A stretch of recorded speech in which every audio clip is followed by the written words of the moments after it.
ఏమో మీరు పవర్లోకి వస్తే మీరు కూడా కావచ్చు. అందరూ అట్లా పాడైండ్రు, ఏం చేస్తాం.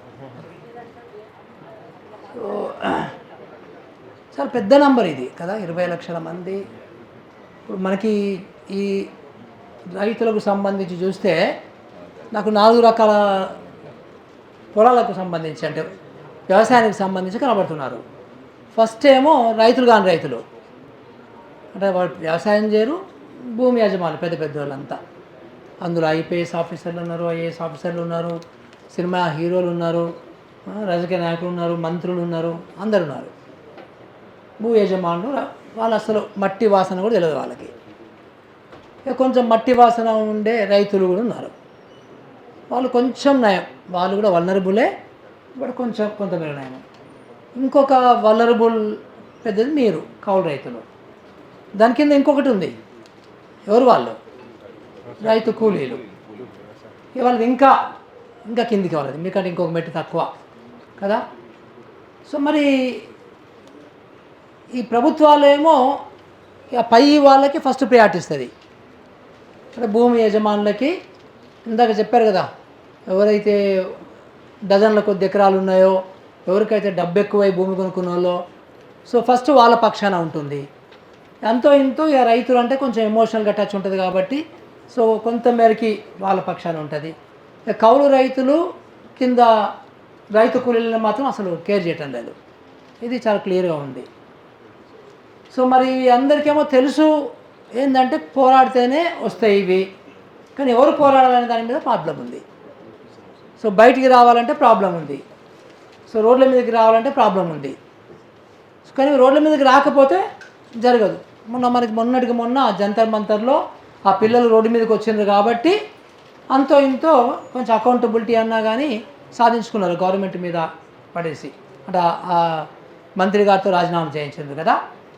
సో ఎట్లా మరి ఇదంతా కూడా ఏం చేయాలి, ఇది ఎట్లా ఎవరు ఆర్గనైజ్ చేస్తారు, ఎవరు వస్తారు బయట రాకపోతే మనం ఎన్ని రౌండ్ టేబుల్ కాన్ఫరెన్స్ పెట్టినా కానీ సమస్యకి పరిష్కారం అయితే దొరకలేదు.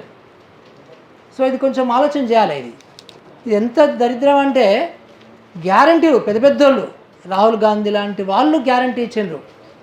ఇది ఒకటే గ్యారంటీ కాదు, మనకి ఇంకా చాలా గ్యారంటీలు ఉన్నాయి రాష్ట్రాల్లో. సో ఇప్పుడు నా వైపు నుంచి నేను కొంచెం విద్యకి ఇంకెక్కువ, మన రవి గారు రైతుల పక్షం ఎట్లుంటారో, నేను పిల్లల పక్షం, నేను వెంకటరెడ్డి గారు పెద్ద సారికి ఉన్నారు, మేమంతా విద్యకు పక్షపాతులేం కదా. సో అక్కడ కూడా వాళ్ళు, సో మేము ప్రతి మండలంలో ఇంటర్నేషనల్ స్కూల్ కట్టిస్తాము, పబ్లిక్ స్కూల్ కట్టిస్తాము, అది కూడా 6 గ్యారంటీలో ఉంది. సో ఇక్కడ కౌలు రైతులకు సంబంధించి ఇది 6 గ్యారంటీలో ఉంది. అంటే పెద్దవాళ్ళు ఇచ్చిన గ్యారంటీ కూడా లేదు. అంటే వాళ్ళకి మరి ఆ పెద్దవాళ్ళు ఎక్కడ కూర్చుంటున్నారో వాళ్ళకి ఎవరైనా చెప్తున్నారో లేదో అర్థమై చావటంలే. So I'm requesting Yogendraji, because he is also living in Delhi and sometimes he may get some opportunity to meet those big people like Rahul ji or Sonia ji. Maybe he may get some opportunity. So I request you to remind them about this guarantees given by them. One guarantee is this big thing and second guarantee is about the education. So all those left over. So maybe I think we need to remind these people. So if nobody asks them, I think they relax. So I think ఇది కొంచెము maybe మరి ఒక lorry book చేసుకుంటా, train book చేసుకుంటారా, ఏమైనా చేసుకుంటారా, మనం కూడా జంతర్ మంతర్ పోవాలేమో కదా.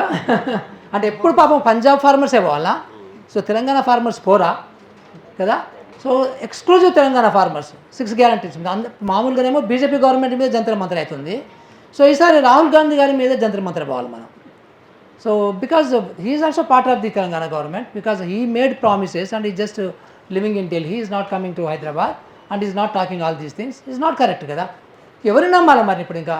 సో బీజేపీని నమ్మడానికి లేదు, అటు బీఆర్ఎస్ని నమ్మడానికి లేదు, మరి కాంగ్రెస్ని కూడా నమ్మడానికి లేదు అన్నట్టుగా అయిపోతుంది. సో ఐ థింక్ మరి ఓడగొట్టే కార్యక్రమాలు చేయాలా, అంతకుముందు ఓడగొట్టే కార్యక్రమం చేసినట్టు అర్థం కావట్లేదు. కొంచెం మనల్ని తికమకాయలు పెడుతున్నారు రాజకీయ నాయకులు, రాజకీయాలు కూడా. బట్ ఏదో ఒకటి చేస్తే బెటర్ అనిపిస్తుంది నాకైతే. సో మేబీ ఐ థింక్ కొంచెము, లేకపోతే మరి ఆయన వాంగ్చుక్ గారు ఆమరణ నిరాహార దీక్ష చేశాడు కదా, కదిలింది కదా. People are taking So, and gold merchants are taking, contractors are taking, and industries are taking. And shamelessly government is giving, and shamelessly they are receiving. How shameless people. So, this is terrible. Maybe I think we need to do something. So, maybe ఇంకా పోరాటం తప్పదు మనకి. So, నాకు అవకాశం ఇచ్చినందుకు ధన్యవాదాలు.